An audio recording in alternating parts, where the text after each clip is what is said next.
TMI입니다. 체험형 해리포터 스튜디오 투어가 내리마에 생겼다고 하네요.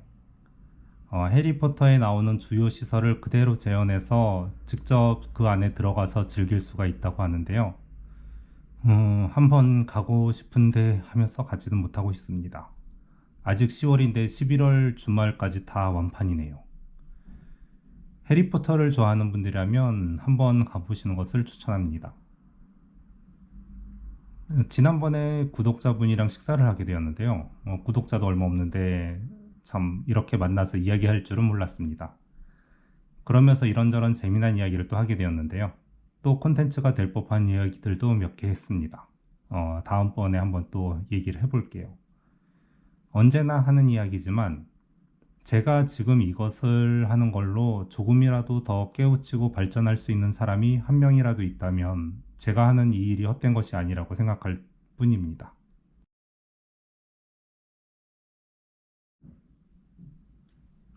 일본 반도체랑 한국을 비교하는 영상이 요즘 참 많이 올라오네요. 참 비교 좋아하는 한국인 많아요. 그것도 결론은 한국이 우월해야 하고요. 자국을 자랑스럽게 생각하는 건 언제나 환영일이니까요. 하지만 사실무근인 이야기로 무턱대고 좋아하면 좀 그렇지 않나요? 일본 반도체에 대한 잘못된 해석들을 짚고 넘어가 볼까 합니다.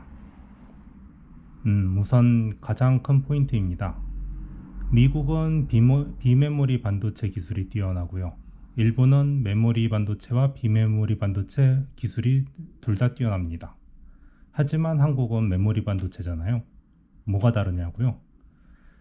메모리 반도체는 단지 정보를 저장하는 낸드 저장회로 만들어 있습니다. 노하우도 있겠지만. 하지만 비메모리 반도체는 CPU나 GPU처럼 연산용 트랜지스터가 들어있는 것이죠. 구조 자체가 다르기 때문에 한국은 아직도 CPU 하나 만들지 못하고 있는 것입니다. 비메모리 반도체 분야도 있기 때문에 공장용 로봇에 쓰이는 80486 정도까지는 만들 수 있다고 하네요.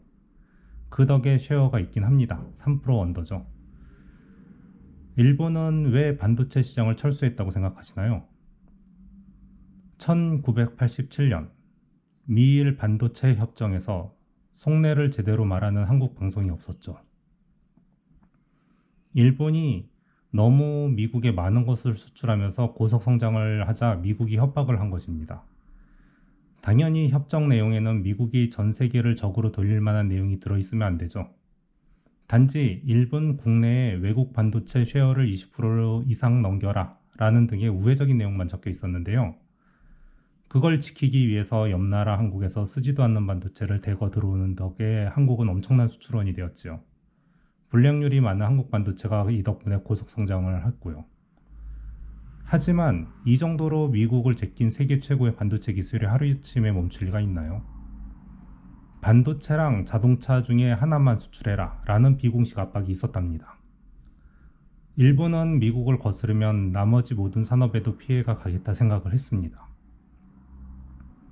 그때 일본의 자동차 시장은 고속 성장 중이라서 버릴 수가 없었죠. 그 때문에 일본은 자동차를 선택하고 반도체 생산을 20년인가 안 한다는 약속을 한 것이 미일 반도체 협정인 것입니다.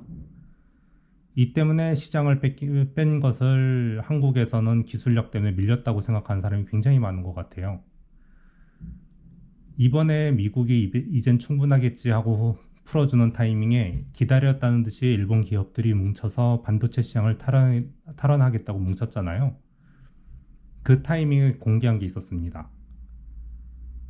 현재 엔비디아가 시장을 잡고 있는 AI 반도체라고 불리는 머신러닝용 코프로세싱 기술. 코프로세싱은 원래 CPU에서 부동소수점 연산만 담당하는 보조 연산용 프로세서라서 CPU에 작게 붙어 있었던 것이었는데 인텔의 CPU처럼 알고리즘을 따라가지 못하는 AMD와 엔비디아는 칩의 최적화로 3400개 이상의 코어를 탑재한 GPU를 만들었죠. CPU는 코어가 기껏해야 24개 정도인데 말이 되냐고요? GPU는 단순 숫자 계산용 코어라서 아주 간단해서 많은 수의 코어를 직접 갈 수 있고 그리고 그게 병렬로 숫자 연산이 굉장히 빠르게 됩니다. 이러한 AI 반도체는 머신러닝이나 코인 마이닝 같은 것을 해보신 분들은 아시겠지만 엄청난 열을 발산합니다. 이유는 많은 연산에 많은 전력이 필요하므로 그 전력에 비례한 발열이지요. 이걸 엔비디아의 10배 전력 대비 성능의 AI 엑셀러레이터를 발표했습니다. 미국 및 지정 국가에 수출을 안 하기로 한 거지 개발을 안 하기로 한 건 아니니까요. 일미 반도체 협약이 해금되자마자 기다렸다는 듯이 방송을 하고 대형 기업이 설비 투자를 하여 2030년에는 생산을 목표로 하고 있습니다. 이러한 중요한 부분들은 쏙 들어간 채 한국에선 뒤늦게 일본이 반도체 시장에 뛰어들었다고 얘기를 하네요. 중요한 건 삼성은 아직도 비메모리 반도체에 대한 연구 결과나 설비 준비조차 못하고 있는데 일본은 이미 엔비디아보다 뛰어난 AI 엑셀러레이터를 발표하고 대량 생산 설비까지 이미 만들고 있다는 사실입니다. 따라하기밖에 못하고 단기 실적만 앞세우는 기업에서는 장기적인 연구 개발은 힘든 것은 알고 있지만 언제나 제3자의 입장에선 안타까울 따름이죠. 참고로 왜 GPU가 AI 반도체가 된 것일까요? 이번엔 왜 제 자랑을 안 하냐고 이해하신 분들을 위해 돌아온 제 자랑 코너입니다. 제가 모 S은행에 AI 강연을 했던 2017년경이었죠. 인공지능 알고리즘 중에 가장 쉬운 로지스틱 리그레션이란 것을 설명해서 시스템의 장애를 예측하는 패턴에 대한 개념을 설명하고 있었습니다. 물론 베이지안 네트워크를 쓰는 방법도 있지만 단순화만 잘하면 로지스틱 리그레션으로도 충분히 앞으로 몇 분 뒤에 장애가 생길 확률을 구할 수 있거든요. 그 설명을 하는 중에 S금융 AI랩스의 모 수석이 태클을 걸더라고요. 로지스틱 리그레션은 수학 공식이지 인공지능이 아니지 않냐 라고요. 제가 그 질문을 듣고 좀 어이없어서 잠깐 머뭇거렸습니다. 그리고 대답을 했죠. 로지스틱 리그레션이든 현존하던 모든 머신러닝 공식은 1959년에 수학자들에 의해서 만들어진 수학식입니다. 인공지능 기초부터 여기에선 설명해 드릴 수 없으니까 이해가 안 되시면 기초부터 공부하고 오세요.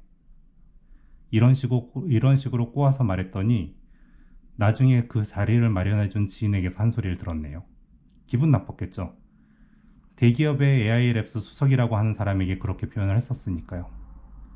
하지만 너무 무식한 태클을 걸면 저도 기분 나쁘죠. 다들 AI랩스라고 인공지능을 월급을 엄청나게 받고 연구하는 사람이 머신러닝을 수학이 아니라고 생각하고 있으면 이상하잖아요. 한국에서는 뭔가 할 때마다 참 재밌는 경험을 하는 것 같습니다. 즉, AI 반도체는 숫자 연산에 뛰어난 반도체이기 때문에 CPU 같은 복잡한 연산보다 숫자에 강한 코프로세스를 많이 집적해서 병렬 연산이 가능한 GPU가 굉장히 적합한 것이죠. 세상은 어떻게 발전할지 모릅니다. 반도체로 강했던 S그룹 상무님도 저와 이야기를 할 때 말씀을 하시더라고요. 메모리 반도체는 6개월만 지나면 중국에서 따라잡기 때문에 조금이라도 뒤처지면 밀리기 때문에 생각보다 수시가 맞지 않는 장사라서 기술 개발에 투자를 많이 하고 있는데 지금도 계속 어려운 상태라고 하네요. S그룹도 현실을 직시하고 열심히 달리고 있는 것 같습니다. 그리고 또 한국인의 경영 능력으로 어떻게든 탈출구를 찾아낼 것 같아요. 그래서 굳이 일본에 밀리지 않는 한국인만의 길을 찾을 거라고 믿고는 있습니다. 단지 일본을 너무 얕보는 동영상들이 난무해서 사실을 직시하고 위기의식을 가져보라고 한번 만들어 봤습니다. 끝.